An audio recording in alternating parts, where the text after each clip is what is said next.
Welcome to today's podcast with the lovely Bryony from the Grout Guy. Welcome. Hi, thank you. I'm actually surprised it's been like we've not done a podcast before. Me too. After all the chats over coffee and the amount we've talked about these sorts of subjects, and yet we've never managed to get in front of a microphone with it. So weird. I remember when you reached out and you had mentioned sort of doing one as well, like in line with the education and maintenance series. And yeah, I was just like, oh my God, I actually really felt bad that I hadn't done that. But here we are. And today's podcast is definitely on the maintenance education, which we've been doing a bit of a series for. Yep. So we've covered air cons, we've covered plumbing, and now we're covering grouting. Now, in Perth, we have a lot of grouting issues with showers. Is that isolated for WA? I know that you guys are all around Australia, but do you find that it is an isolated WA problem, or is it general everywhere? It's pretty general. I think we find it quicker here in Perth, almost like a lot of our showers aren't lasting as long because we see so much movement because we're on sand and limestone, we're on softer materials. And I think because we had such a big expansion and that want for new housing, the speed with which everything was built kind of meant that not necessarily cutting corners, but nothing had time to settle. And then new grout goes in and then the property settles more. And with that movement, it just causes so much ongoing issues. Yeah, one of the common questions that we'll get into today is why rental properties seem to have so many grouting issues, but yet your own home or my own home, I've never had an issue before. So we're going to go into the answer for that. And I remember as well another, I don't know whether it was you or someone else that told me with the new builds that quite often we can also see situations where tiles might have been mislaid in a property. Maybe it was the wrong style, or maybe, it wasn't a great job and they had to remove the tiles and relay them. And that sometimes the waterproofing doesn't get done again. Yeah. And that can be something that I always have kept in mind. And then didn't we have a change of the waterproofing membrane of the height of it? Yeah, so it used to only be like go up part way and now we go full. Yeah. They only used to do the shower area and now the full bathroom floor is supposed to be done. So there's all these kind of different changes and rules and regs. And then older houses might not have any waterproofing at all. Yeah, interesting. So we're going to get started with the basics. So what are the most common grout, leak, tiling issues that you are getting called out for in rentals? And are many of them preventable or not really? Actually, let's not answer that last question. Let's just go to the first one. Actually, I probably should have added that extra bit in. Most common grouting, leaking, tiling issues, because you don't just do showers, you do other stuff as well. Yeah, so we'll do any tiled area in the home, including balconies. At this time of year, we do get a lot of balcony leaks coming in, so we can do the regrouting of those as well. Obviously, weather dependent for those ones. But with shower leaks, that's probably our most common complaint, and it's what we're known for as well, because we do specialise in that. And the most common would just be people seeing paint bubbling on the wall and they're like, we've got some moisture that's going through. Can you go and have a look at the grout? They might not necessarily know if it is the grout that's the issue, but that would be our most common call out because it's the one that people notice. And it's the most education out there is about the fact that you might see paint bubbling on the wall, Yeah, and we see it obviously in a hallway quite often.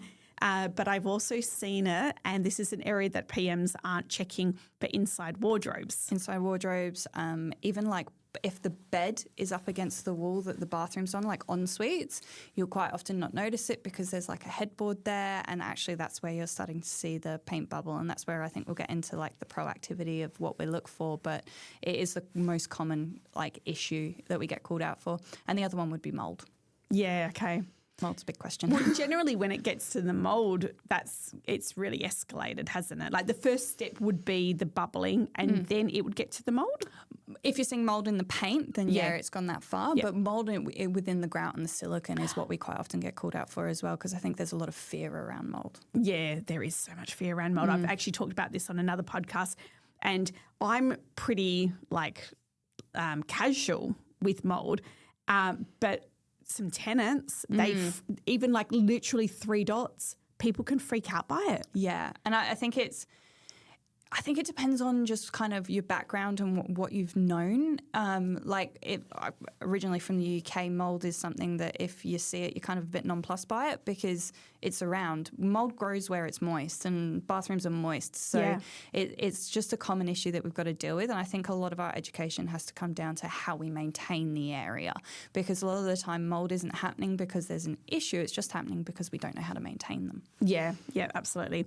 So from your perspective, what details do you wish property managers included in the maintenance requests? So property manager identifies that there is something happening. What does a good work order look like to you? Good work order to me would be the specifics of which bathroom it is. We see a lot of houses with 2-3 showers now. It's a lot more common than it used to be. And quite often they'll just say there's a shower leak. Well, which one? Do you want us to check all 3? It makes sense to check all 3, but then sometimes they're like, no, this is the only one we've got the issue with. So just a bit of specificity, I'd say.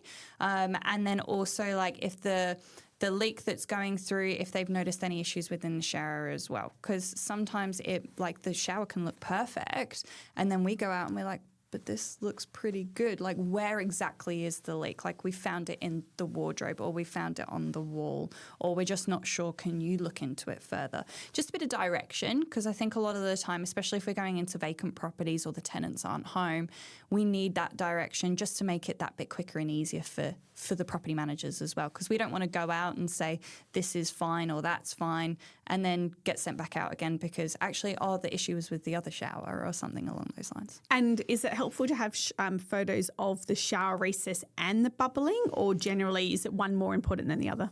Yeah, both. The shower's probably less important because we're going to inspect it anyway. Photos of the bubbling is going to be great because then it just kind of gives us a quick, like, this is what we're going to see. We'll quite often take our own photos as well, so it's not the majorest of dramas if we don't get it, but we do like a bit of everything, really. Would it be helpful for property managers to be identifying if there is cracked tiles? And is that something that you guys could still look at? Or if there's cracked tiles, it's like, you know what, this is actually going to be a tiling job and getting a tiling quote. And is that something you guys do or refer? Yeah, so we do tiling.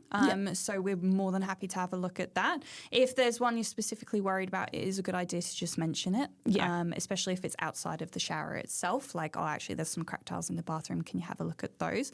They can quite often, not always, but they can quite often point to a larger issue at hand.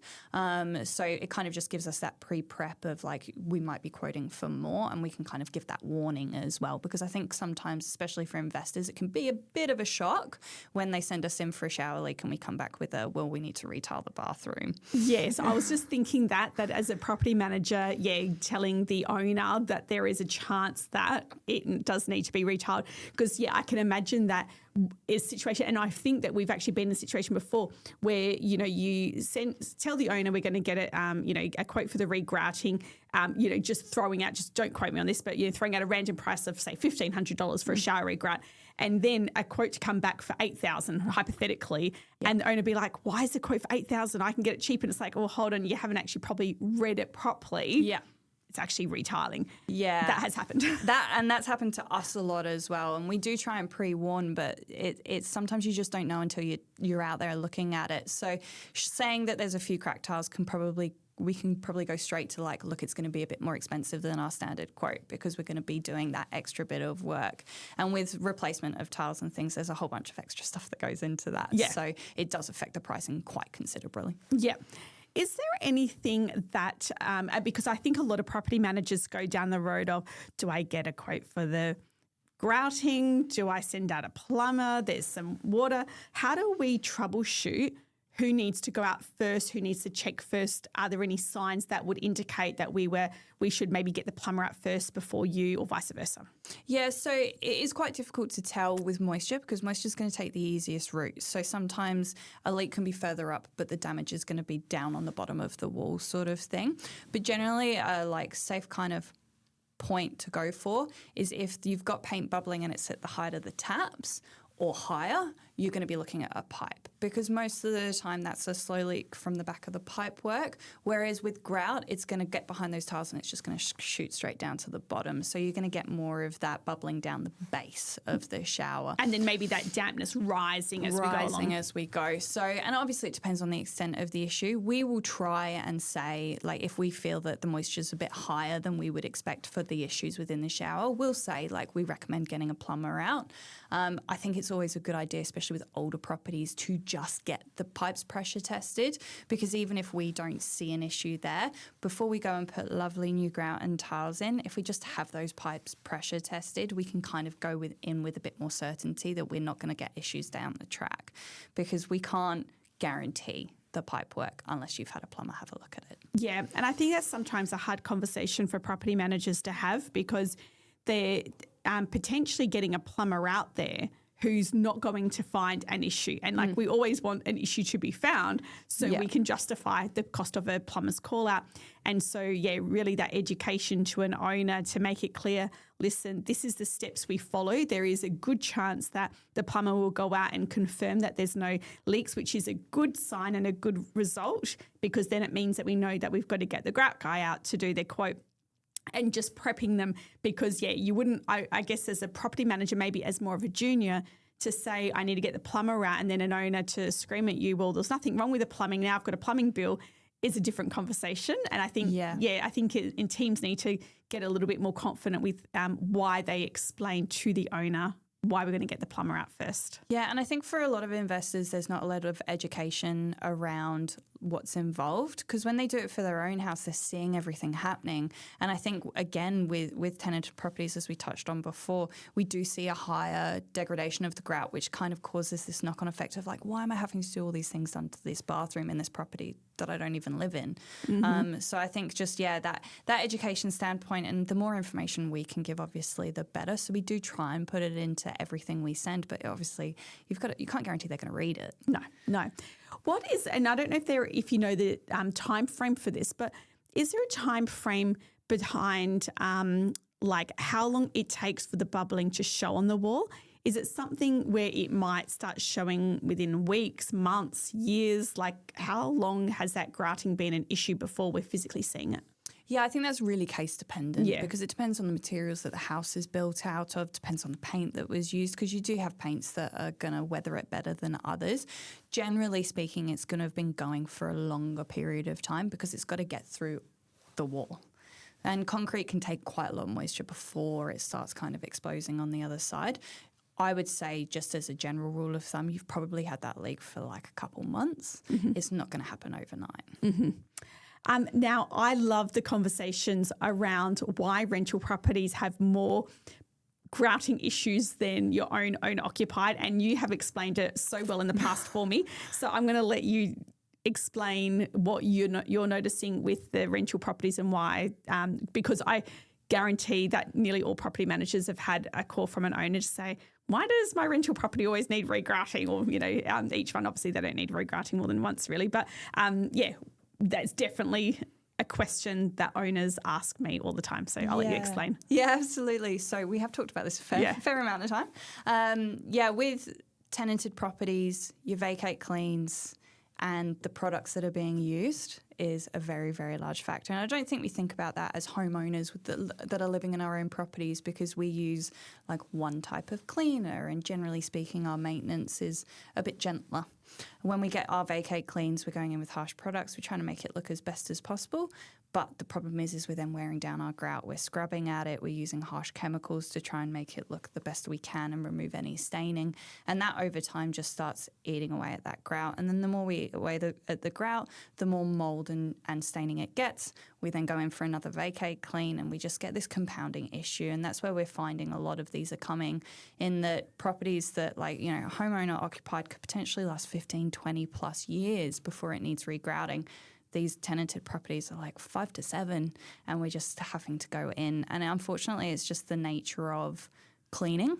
And we do see a lot of things like bleach and vinegar, which obviously we advise not to use, but especially when mold is such a large fear, a lot of people are going in with those harsh chemicals, and it's just stripping back that grout and making it 10 times worse. Yeah. Also the routine inspections. And I mean, I love a good bleach smell. And so I do want my house to smell like bleach, especially if I was having a property manager come through. I want them to, smell that it's clean. Yeah. So routine inspections, final inspections, potentially people, like you said, scrubbing them intensely for those moments. Yep. And those checks is what we're seeing. And maybe just not doing it on a regular basis potentially. Yeah, absolutely. I think we have a bit of a panic culture around property managers coming in to have a look, and there's definitely tenants going a bit overboard with it, which I understand from their point of view, but also they are quite often just causing damage because they're just scrubbing at it so harshly. And as much as we want it is a longer lasting product, the more they scrub at it, the more damage they're going to do. Yeah. I should have really, it's so obvious when you had told me this, but the mold, how mold only grows, I think, when the area is wet. And so a lot of people have the squeegees, and I see squeegees in people's bathrooms. I personally had never used one before because I didn't understand it. But when you told that to me, I was like, that makes so much sense. There are so many people out there having showers, not squeegeeing, not removing any moisture or anything like that, not drying down the shower recess. But you were saying that is one easy way to prevent mold. Massively easy way to prevent mold because, again, mold grows where it's wet. It's not going to grow where it's bone dry because mold needs that moisture. So if we're drying out the shower, we're just using it as a nice little preventative. And especially during the winter when we have lots of condensation, water does pool, and you're just getting this nice little environment for the mold to grow, and it's just going to keep on blooming. So if you can dry that shower, look, we've got to be realistic. No one's going to do it after every shower, but even once a day, that in itself is going to make a massive difference over the life of that bathroom. Yeah, so that would definitely be something good for people to remember. The products that we're using, so, you mentioned vinegar and bleach, not a great option. What is Bryony using in her shower? So I'm actually very on company. I'm using the Grout Guy grout cleaner. Great. But anything pH neutral. So what we don't want to be using is our acids and things that are very abrasive. So you've got those cleaners with nice little granules in. It makes us feel really good, but it's not going to make your grout feel very good because you're just going to be peeling away layers of grout. So if we can go pH neutral, and I think one thing we forget with cleaners is they've got to sit on the surface to work. And it's funny, and so many people I talk to, I'm like, so you spray on your cleaner and let it sit for 5 minutes. Okay. Let it just sit there and kind of do its job for a little bit before we start wiping it away.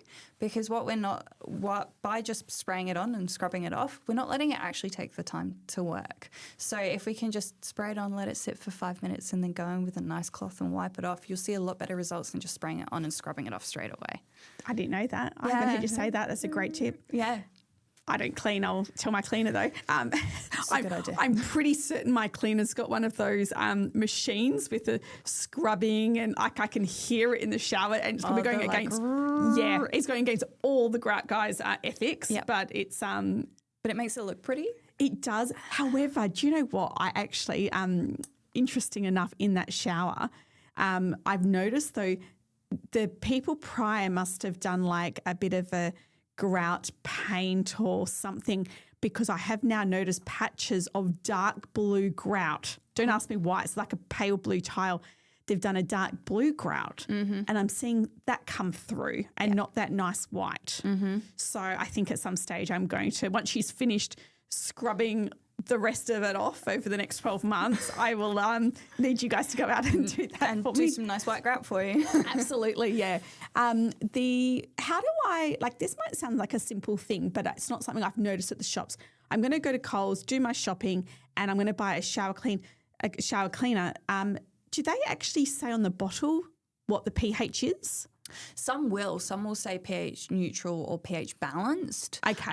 But quite often we have to look at the kind of product on the back. So you just want to be avoiding anything with bleach is often in those cleaners. They'll use it as part of it, or ammonia. If we can kind of avoid those, you're going to be doing a lot of good. Quite often, as a general rule of thumb, if it's environmentally safe, it's going to be your better one. Yeah. And obviously, again, looking away from things that have lots of acid in there. Yeah. But unfortunately, not all products do. So if you can find one that says it, it's the best way to go. Yeah.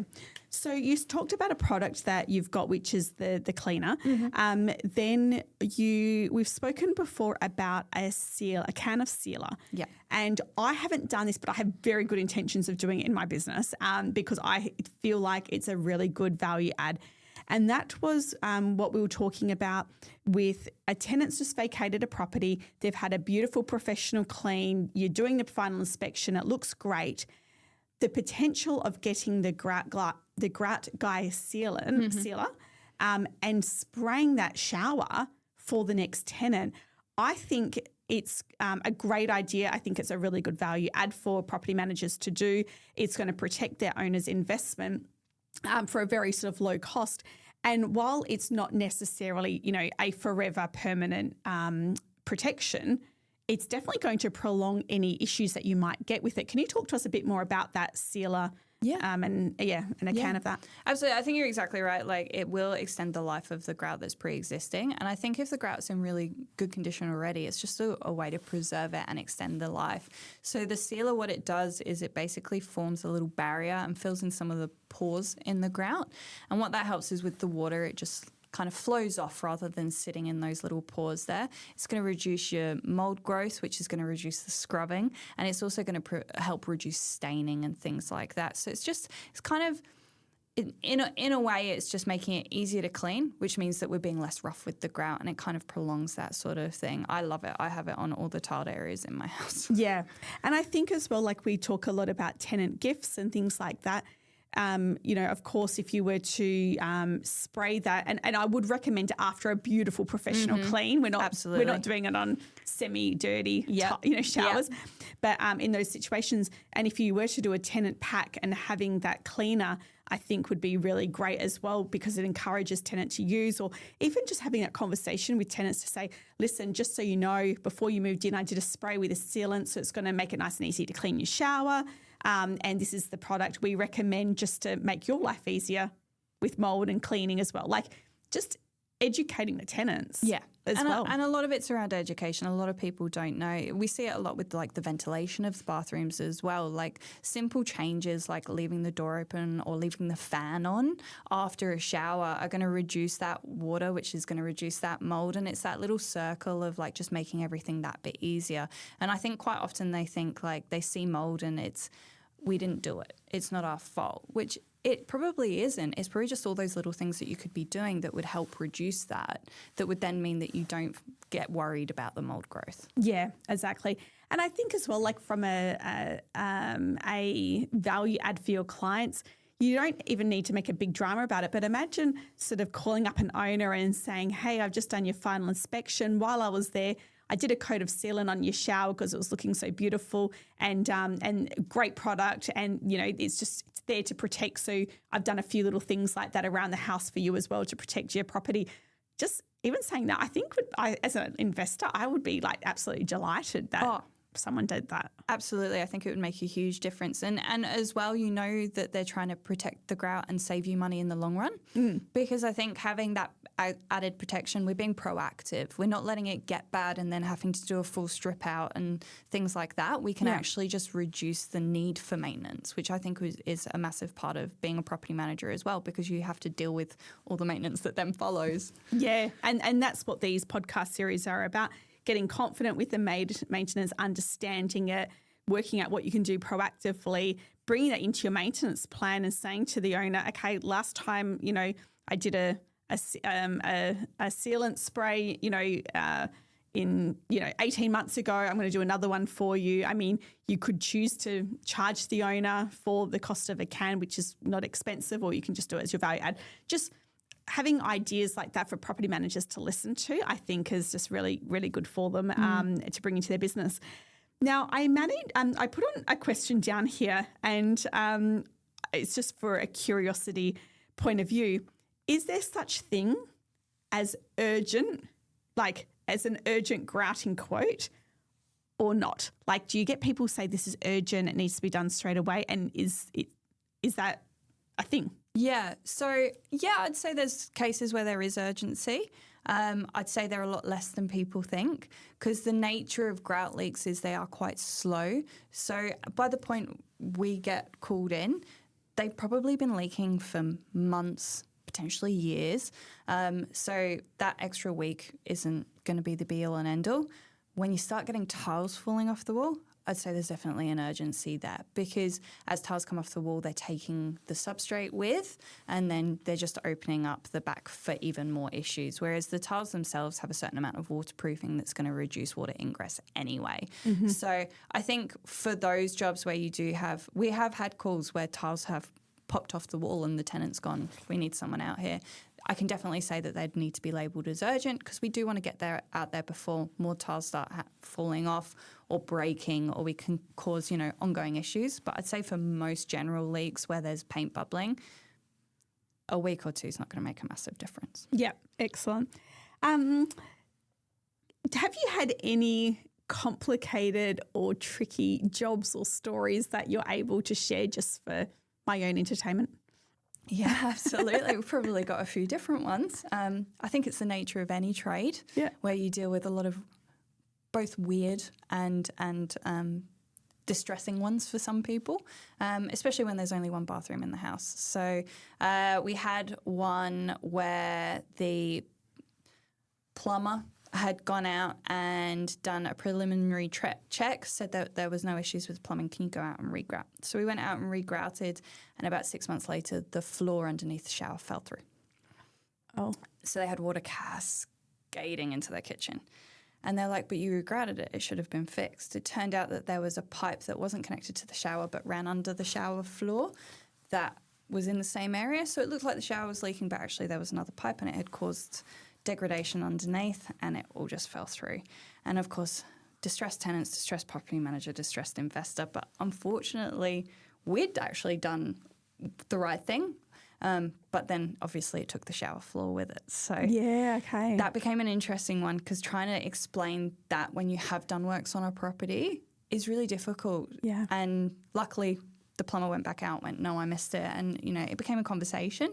And I think quite often we do, unfortunately, as the trades, we just get not blamed, but we do get misunderstood with that. And there's kind of a bit of an old school view around trades of like you get your trustworthy and your untrustworthy. And I think we need to remember that sometimes just issues happen and it's not always connected, but because you were the most recent trade in, that happens. Yeah. Yeah. And we had one where we did do the shower and there was a crack in the grout, but we weren't alerted to it.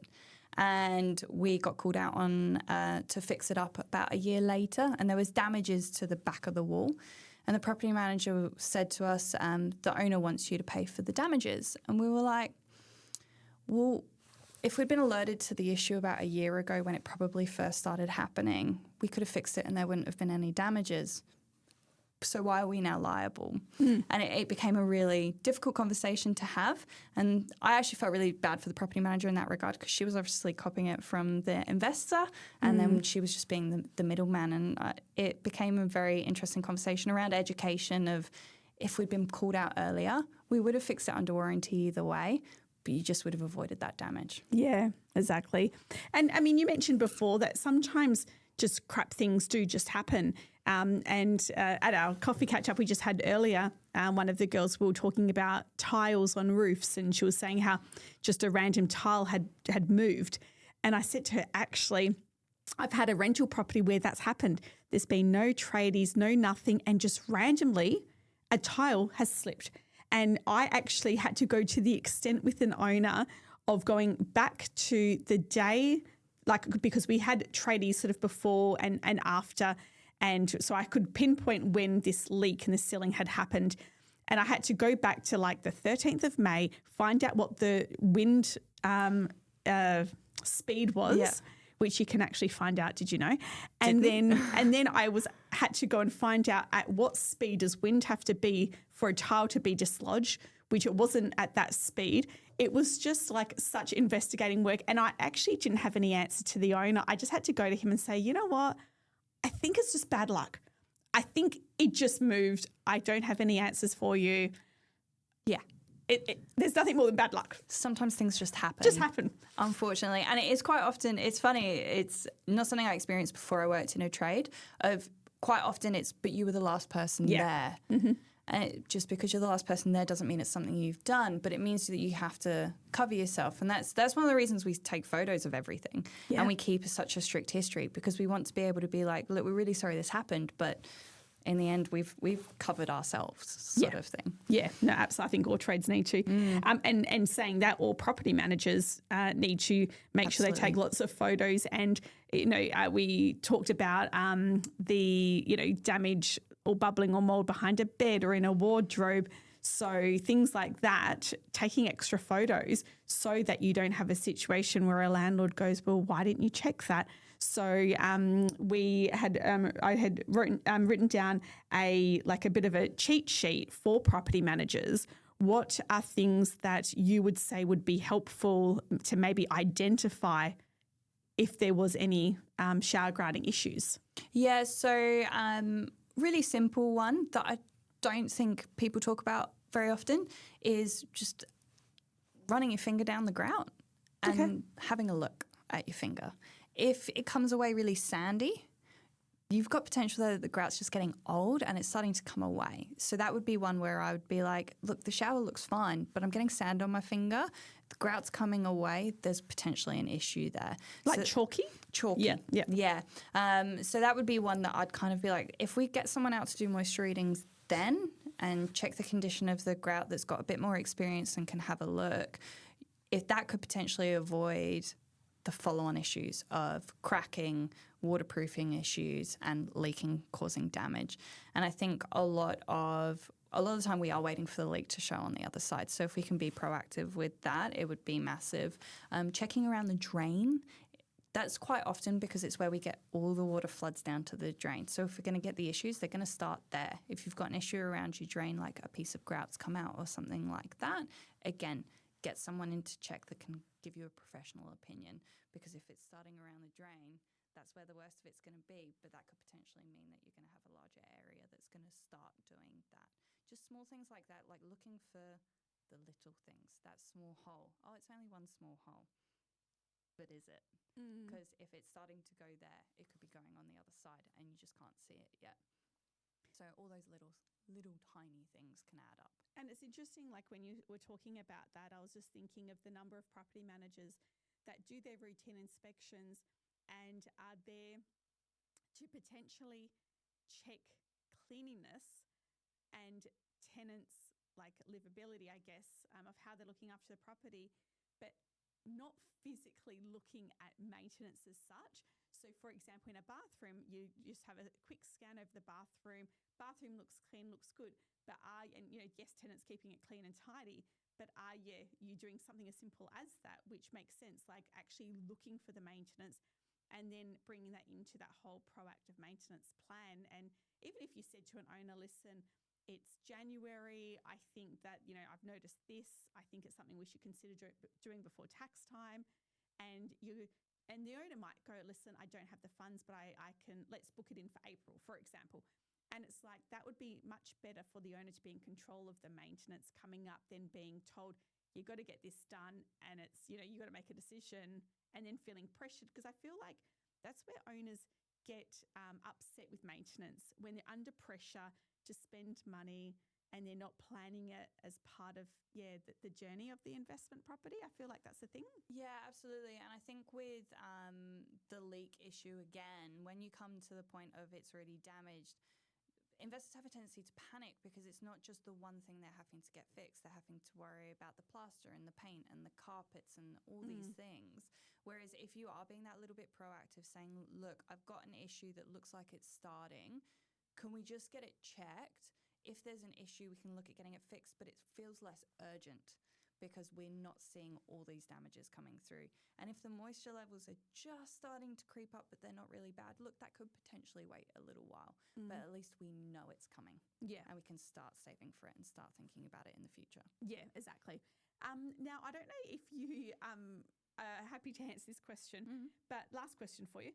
You've got a bathroom which is old and probably should have a renovation anyway, but the owner doesn't want to spend $20,000 on a renovation. But we've got a shower that really needs regrouting, and now we're having conversations with the owner about whether it's worth spending the money on a regrout or whether they should put the money towards doing the whole bathroom. What do you have any recommendations for property managers with that discussion? Any temporary options they've got to prolong that bathroom, maybe just for another year before the owner does the renos or sells the property? What's your thoughts around that? Yeah, I think it's a really case-by-case basis. So it is a hard one to answer, but I'll give it a go. Because, of course, you're going to say you should be getting the grouting done. You should be getting a regrout because, of course, I want to, that's my job. That's right. But I think with that one, it's a really candid conversation with your owner. If a shower is experiencing leaks and we don't want to renovate now, but we're looking at it in a year, regrouting is going to have to be a potential because that leak is going to be causing damages on the other wall. And as much as water isn't as scary as, say, a fire, it still can do a lot in a short space of time if it's not being addressed. Mm-hmm. But if you've only got light moisture readings in a wall and the grout just looks a bit shoddy and you really, again, you're looking at renovations in a year, then potentially you could look at just putting some fresh silicone in, doing a nice spray sealer and just keeping an eye on it. Okay. Because it's not causing any major damage. You might just get away with it. Yeah. I think it's one of those things where it would be a matter of getting someone out that's got a professional eye, getting them to do some moisture readings and just check it over and having a really candid conversation with the owner, even if that means they talk to the assessor themselves or the property manager gets all the information and passes it on.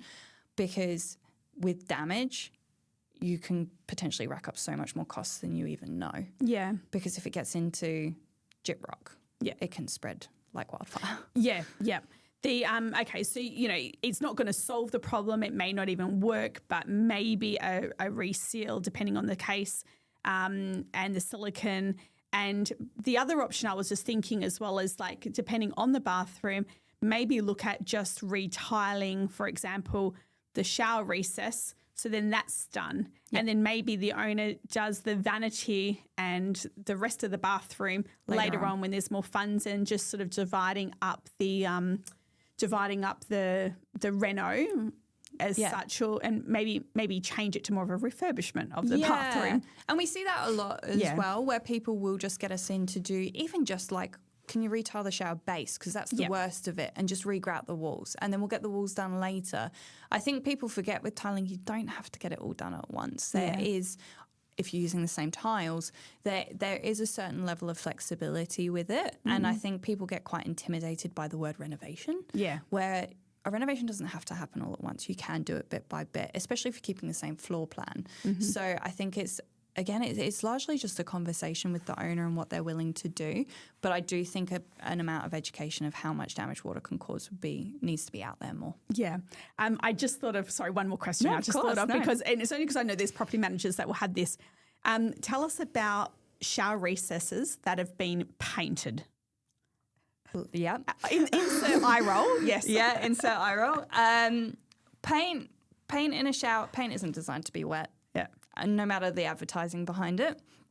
And it may look really pretty to start, but it goes bad really quickly. So we see it where we get called in, it's been painted, and they want us to regrout.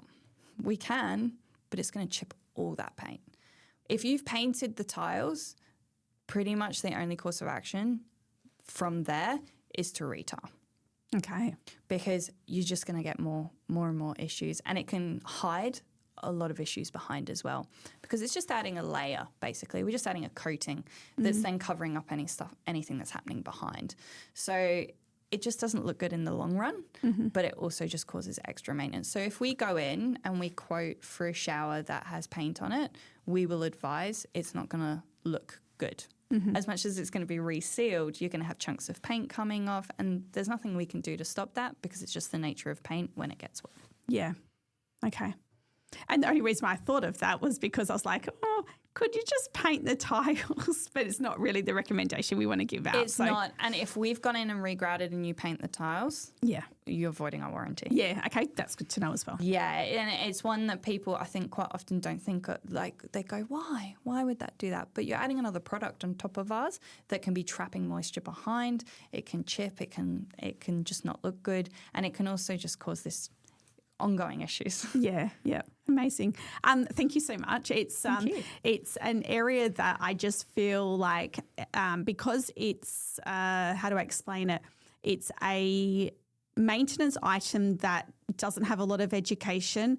Owners don't understand it because they're not generally getting it in their property. It's not like just a simple plumbing, electrical issue. You know what I mean? Yeah. It's something that becoming for property managers to be a little bit more comfortable and understand the situation is important so that they can have that confidence going to the owner, because it's not $100 invoice. You know what I mean? No. It's a cost that has to be done, and it has to be done properly. And so therefore there's a need to be educated even more on it, when explaining to the owner why they need to get it done. So you've been incredibly helpful, and I hope I have answered a lot of questions that property managers that are listening to have with regards to it. But at any point, if there's questions that I've missed, you can reach out to me, reach out to Bryony at the Grout Guy directly, and she will be very happy to answer it, or even sort of coming into your office to talk about any questions that your team might have. I know that you've got BDMs, scattered around Australia as well. So regardless of where you are, do just reach out if you need any more support, and we'll be happy to put you in touch. Absolutely. Thank you. Thank you.